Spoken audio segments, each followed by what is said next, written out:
पर हकीकत यह है असां तव्हांखे मुबारक ॾियण खपे मुहर्रम शरीफ खां जॾहिं असांजो इस्लामी साल शुरू थींदो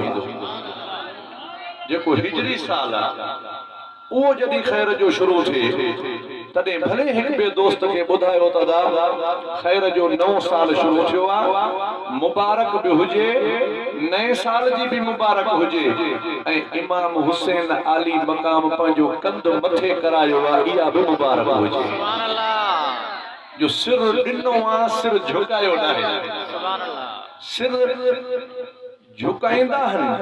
उन्हनि खे मुबारक कान मिलंदी आहे जेके सिर ॾींदा आहिनि तन खे मुबारक मिलंदी आहे सुभान अल्लाह भिटाई साहब रहमतुल्लाह अलैह फरमायो पाण फरमाइनि था मुंहिंजे मथे ते जे हुजन सिर हज़ार त तुंहिंजी साण तवार मां हर हर वढां हिकिड़ो चवे थो ओ मुंहिंजा रब करीम मुझे जिस्म में अखियों पर लगल आहिनि कन मुझे मथे सां फिट थियल आहिनि ऐं ज़बान मुझे वात में हिकड़ी आ सिर मुझे जिस्म जे मथां हिकड़ो लगल आ पर मुंहिंजा रब करीम जेकॾहिं मूंखे तूं हज़ार सिर ॾींहा तॾहिं बि मां अब्दुल लतीफ तो अल्लाह जे नाले ते हज़ार सिर भी कुर्बान करे छॾिया पर असां हिन मुल्क में रहूं था इस्लामी जमहूरिया पाकिस्तान में असांजे मुल्क जो निज़ाम जनवरी फरवरी मार्च अप्रैल इन ते हले थो इन जे करे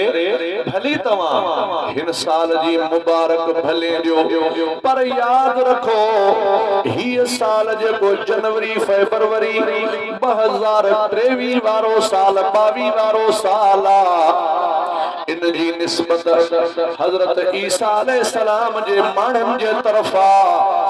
ईसाइन जे तरफ़ा हिनखे ईसवी साल चइबो आहे ऐं जेको मुहर्रम ऐं सफर वारो साल यानी 1444 हिजरी वारो साल इन जी निस्बत मुझे महबूब मोहम्मद करीम जी ज़ात बाबरकात सां है निस्बत जो फर्क हूंदो आहे अॼु खां बाद में तव्हां जॾहिं भी हिते ईंदो तव्हांखे वज़ू ज़रूर कोन्हे को टोपी ज़रूर कान्हे का